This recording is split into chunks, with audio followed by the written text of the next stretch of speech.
لیکن دو شخص ایسے ہیں جنہوں نے نبوت کا دعویٰ بھی کیا اور کچھ بے وقوف ان کے پیچھے لگ بھی گئے. ایک ایران کا بہاؤلہ ہے اور ایک پنجاب کا مسلمہ مرزا قادیانی ہے. ان دونوں کے پیچھے کچھ بے وقوف اور احمق ان کے پیچھے لگ گئے اور ان کی جھوٹی نبوت کو پانی دینے لگے اور ان کے نام کے نعرے لگانے لگے. بہاؤلہ کے ماننے والے بہائی موجود ہیں بر صغیر پاک و ہند میں، پاکستان میں بھی اور دیگر ممالک میں بھی. اور سب سے بڑا فتنہ جو پیدا ہوا وہ قادیان کا دجال مرزا قادیانی. پہلے تو اس نے یہ کہا کہ حضور علیہ السلام کے بعد نبوت کا اجرا ممکن نہیں ہے، اور اپنی یہ کتاب حمامۃ البشریٰ کے اندر اس نے کہا رب رحیم شان والے نے ہمارے نبی کا نام خاتم الانبیاء بغیر کسی استثناء کے رکھا ہے، اور ہمارے نبی نے لا نبی بعدی کے بیان سے اس کی تشریح کر دی ہے جو طالب علموں کے لیے بالکل واضح ہے. یہ اس نے اپنی کتاب حمامۃ البشریٰ کے اندر لکھا.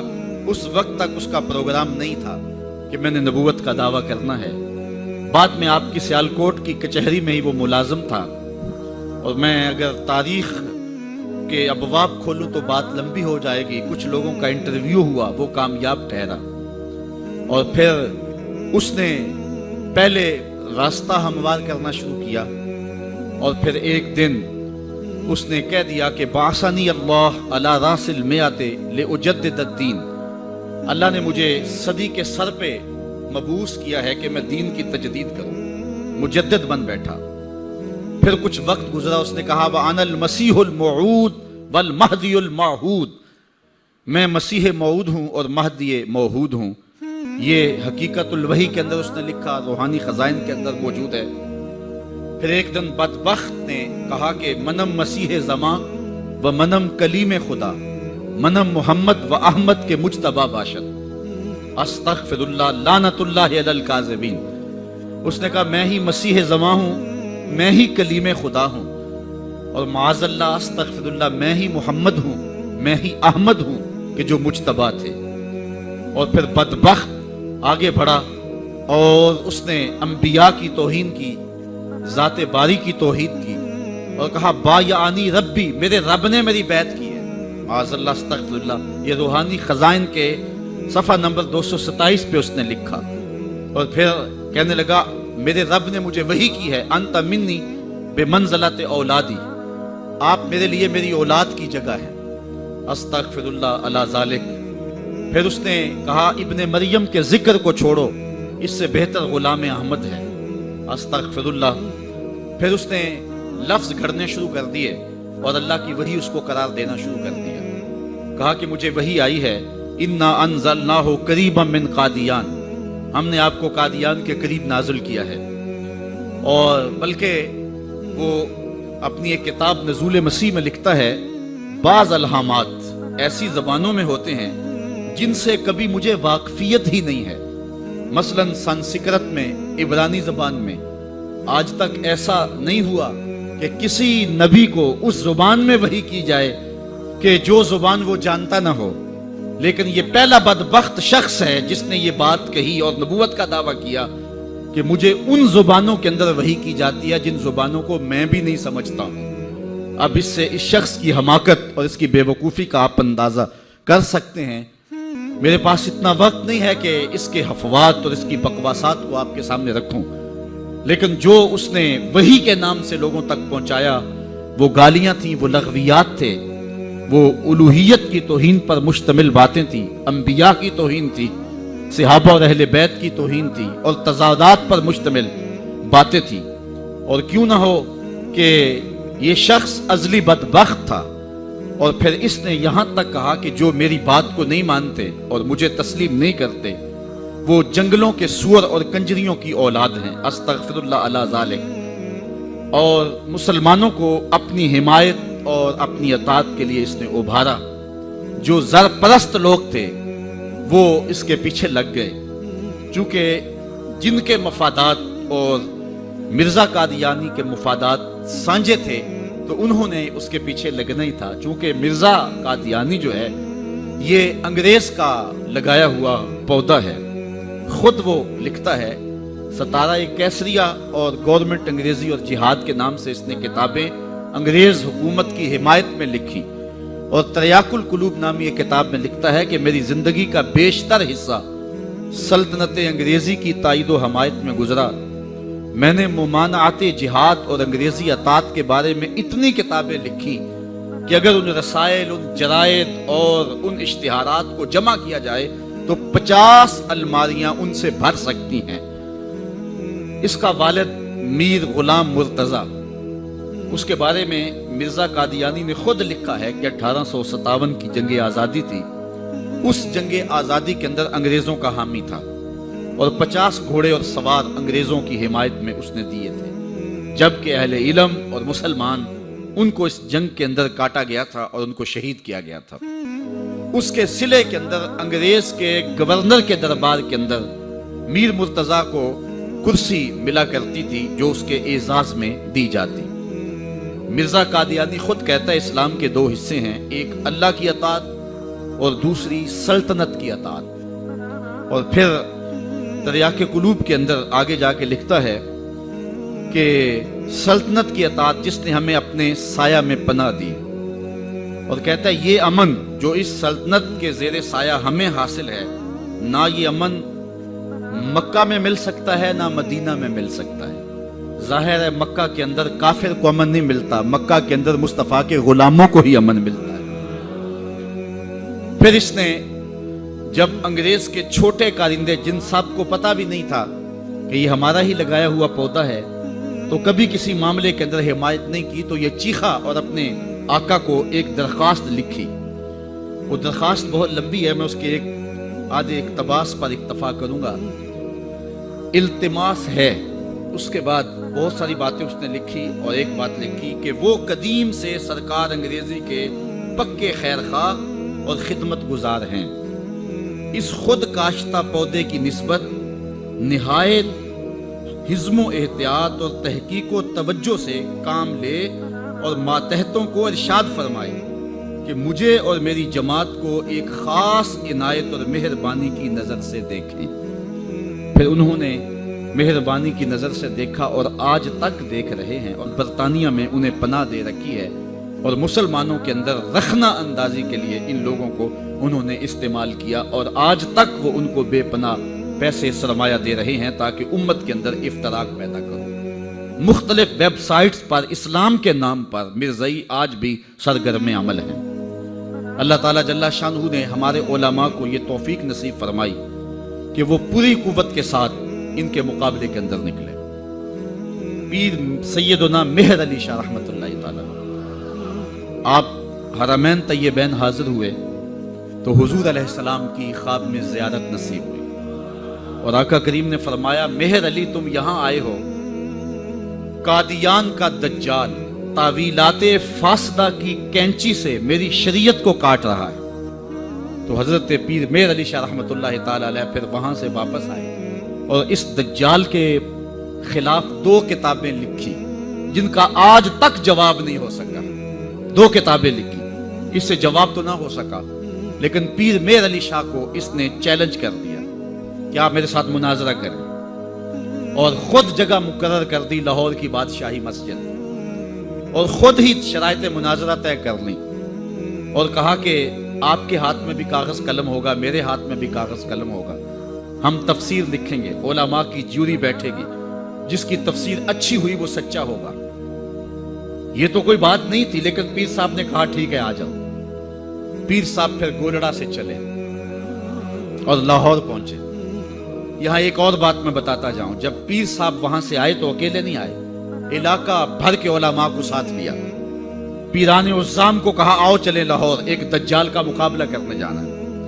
ایک پیر صاحب کو پیغام بھیجا تو انہوں نے کہا پیر صاحب ہم پیر لوگ ہیں، چھوڑو آپ کس کام میں پڑ گئے ہیں، ہمارا کام کیا جو ہے وہ ان امور سے۔ تو پیر صاحب نے جو جواب بھیجا وہ تاریخ کے ریکارڈ پہ ہے، فرمانے لگے پیر صاحب یہ پیری نہ ہوئی، یہ بغیرتی ہوئی۔ ختم نبوت پہ ڈاکہ پڑ رہا ہو اور ہم پیری کی بکل مار کے بیٹھے رہیں۔ پیر صاحب وہاں سے چلے اور لاہور پہنچے۔ مرزا دجال کو نہیں آنا تھا، نہ آیا۔ اور اس نے بہانہ یہ بنایا کہ پیر صاحب کے ساتھ سرحد کے پٹھان آئے ہیں اور وہ مجھے مار دیں گے، اس لیے میں لاہور نہیں گیا۔ پیر صاحب پھر گئے اور آپ جشن فتح کا منایا۔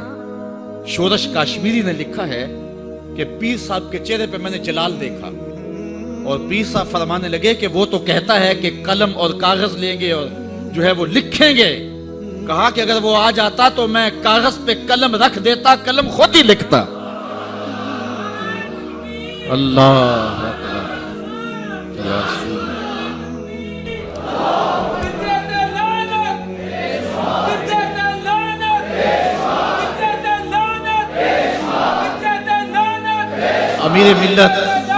امیر ملت پیر سید جماعت علی شاہ رحمۃ اللہ تعالی علیہ، آپ نے فرمایا ان قریب ذلیل ہو کے مرے گا۔ پھر جہاں مرا آپ کو پتا ہے، گندگی میں لتھڑا ہوا تھا، تڑپتا ہوا مرا۔ اعلی حضرت شیر ربانی میاں شیر محمد شرک پوری فرماتے ہیں، میں نے دیکھا ہے چونکہ صاحب کش بزرگ تھے کہ قبر میں بھی بھولے کتے کی طرح بھونک رہا ہے اور اس کے منہ سے جھاگ نکل رہی ہے۔ ذلیل و رسوا ہے قبر میں بھی، جب تک رہا ذلیل و رسوا رہا۔ اللہ تعالیٰ جل شانہ نے علماء کو طاقت دی، انہوں نے ناطقہ بند کر کے رکھ دیا۔ پھر جب پاکستان بنا تو سب سے زیادہ جن لوگوں نے مخالفت کی پاکستان کی وہ مرزائی تھے۔ پاکستان کے حق میں انہوں نے ووٹ نہیں دیا۔ آج بھی جو ربوے میں دفن ہوتے ہیں وہ امانتاً دفن ہوتے ہیں۔ ان کا عقیدہ ہے کہ پاکستان ٹوٹ جائے گا اور ہمیں اٹھا کر کے جو ہے وہ قادیان میں دفن کیا جائے گا، یہ وصیت کر کے وہاں دفن ہوتے ہیں۔ پہلا وزیر خارجہ بدقسمتی سے مرزائی بن گیا، پھر اس نے ایک بیان دیا تو 53 کی تحریک چلی۔ لاہور کی سڑکوں پر 10,000 جان نثاروں نے اپنی جانیں قربان کی ختم نبوت کے لیے۔ وہ لمحے ہم نہیں بھول سکتے ہیں، تاریخ سے آج بھی حرارت نکل رہی ہے کہ ایک خاتون اپنے بیٹے کو بیانے کے لیے لے جا رہی تھی، ارمانوں سے اس بیوہ نے اپنا بیٹا پالا تھا، آج سیرے لگا کر کے اس کی بارات لے جا رہی تھی کہ جب مال روڈ پہ پہنچی تو تڑ تڑ گولیوں کی آواز آنے لگی۔ روک کے پوچھا کیا ماجرا ہے؟ کہا ختم نبوت پہ لوگ جانے وار رہے ہیں۔ اس نے بارات سے معذرت کی، بیٹے کے سر سے سیرا اتارا اور کہا بیٹے میں دودھ معاف نہیں کروں گی اگر حضور کے نام پہ جان نہیں وار دے، تجھے میں شہادت کا دولہا بنانا چاہتی ہوں۔ اچھا جب وہ زخموں سے چور ہو کے گرا، دور ماں کھڑی منظر دیکھ رہی تھی، اس نے ماں کو پکار کے کہا امی بھاگ کے آ، دیکھ کہ میری پشت پہ کوئی گولی تو نہیں لگی، تیرے پتر نے ساری گولیاں سینے پہ کھائی ہیں۔ اور وہ گھڑیاں بھی ہم نہیں بھول سکتے جب نواب آف کالا باغ اس تحریک کو دبانے کے لیے کوشش کر رہا تھا، وقت کا گورنر وزیر خان کی تاریخی مسجد میں علامہ نیازی للکار رہے تھے، او نواب آف کالا باغ تیری لمبی لمبی مونچھوں سے بغاوت ہو سکتی ہے، محمد عربی کی کالی کالی زلفوں سے بغاوت نہیں ہو سکتی ہے۔ پھر ایک ڈی ایس پی کے قتل پر علامہ نیازی ماخوذ ہوئے، جیل میں چلے گئے، سزائے موت ہو گئی۔ پیرزادہ اقبال احمد فاروقی نے لکھا ہے ہم 9 عمر تھے، علامہ نیازی سے ملنے گئے تو جس شخص کو سزائے موت ہوئی ہے اور حضور کے نام پہ ہوئی ہے، جب اچانک اس کے چہرے کو دیکھا تو ہمارے اوپر ایک وحشت طاری ہوگی، دہشت طاری ہوگی، ہم رونے لگے۔ نیازی صاحب نے جو قمیض پہنی تھی وہ جیلیوں والا لباس، چونکہ قادآور تھے تو پیٹ ننگا ہو رہا تھا، تو نیازی صاحب ہمارے قریب آئے تو ہمارے سر پہ شفقت کا ہاتھ رکھا اور ہمیں تسلی دینے لگے۔ اللہ ہوتا یہ ہے کہ جب کوئی جیل میں پہنچ جائے اور اسے سزا موت ہو جائے تو اس کا خون گھٹ جاتا ہے، لیکن تاریخ کا ریکارڈ ہے کہ علامہ نیازی کا خون بڑھ گیا تھا۔ جس دھج سے کوئی مقتل میں گیا وہ شان سلامت رہتی ہے، اس جان کی کچھ پرواہ ہی نہیں، یہ جان تو آنی جانی ہے۔ تو جب کہتے ہیں ہم لرز گئے تو نیازی صاحب نے ہمارے سر پہ ہاتھ رکھ کے مسکرا کے کہا او بیٹو ان کا لباس مجھے پورا نہیں آتا، پھانسی کا پھندا کیسے پورا آئے گا۔ اور پھر زمانے نے دیکھا کہ باعزت اور باوقار علامہ نیازی جو ہیں وہ باہر تشریف لائے، سلسلہ چلتا رہا۔ جب بھٹو کا دور آیا 74 کے اندر نشتر کالج کے کچھ طلبہ مری جا رہے تھے، ربوے سے گزرے تو مرزائی گنڈوں نے ان کو جو ہے وہ سب و شتم کیا اور غوب و زود کیا، ان کو مارا زخمی کر دیا۔ تو تحریک پھر دوسری بار جو ہے وہ مرزائیت کے خلاف اٹھ کھڑی ہوئی۔ جو کراچی سے خیبر تک پورے بانکپن کے ساتھ چلی۔ اللہ تعالیٰ رحمت نازل کرے علامہ نورانی کی قبر پہ۔ انہوں نے علماء کے دستخط کے ساتھ جو ہے وہ اسمبلی کے اندر درخواست جمع کروائی، مرزائیوں کو اقلیت قرار دینے کے لیے قرارداد پیش کی، اور پھر کیا ہوا، 3 مہینے کی مسلسل محنت۔ علامہ سارا دن اسمبلی کی کاروائی میں رہتے اور راتوں کو دور دراز علاقوں کا سفر کرتے اور جلسے کرتے اور ختم نبوت پر جو ہے وہ لوگوں کو ابھارتے، اور پھر مرزائیوں کو بھی بلایا گیا، صفائی کا موقع دیا گیا۔ پھر ایک وقت آ گیا کہ حکومت مجبور ہو گئی۔ مسٹر بھٹو علامہ نورانی سے کہنے لگے، نورانی صاحب یہ تو مدارس کے دارالفتاء کا مسئلہ ہے جو آپ اسمبلی میں لے آئے، یہ تو علماء کا کام ہے کہ کون کافر ہے اور کون مومن ہے، تو آپ اس کو اسمبلی کے فلور پہ لے آئے ہیں تو اس کو مدارس میں حل کرنا چاہیے تھا۔ تو حضرت علامہ نورانی نے جو جواب دیا وہ بڑا خوبصورت تھا۔ فرمانے لگے، بھٹو صاحب مجھے ایک بات بتا دیں، آپ منتخب وزیر اعظم ہیں، اگر آپ کے مقابلے میں کوئی کرسی بچھا کے بیٹھ جائے تو آپ اس کے بارے میں کیا رائے رکھتے ہیں؟ تو بھٹو کہنے لگا، یا وہ باغی ہے یا وہ پاگل ہے۔ تو کہا، بھٹو صاحب وزارت کی کرسی چھوٹی ہے، ختم نبوت کی کرسی بڑی ہے، اب جو کہتا ہے میں نبی ہوں ماننا پڑے گا، یا پاگل ہے یا باغی ہے۔ پھر وہ وقت آیا، 7 ستمبر کی شام تھی کہ اسمبلی کے فلور پر جدھر دیکھتے تھے نعرہ رسالت اور نعرہ توحید اور ختم نبوت زندہ باد کے نعرے ہی گونج رہے تھے۔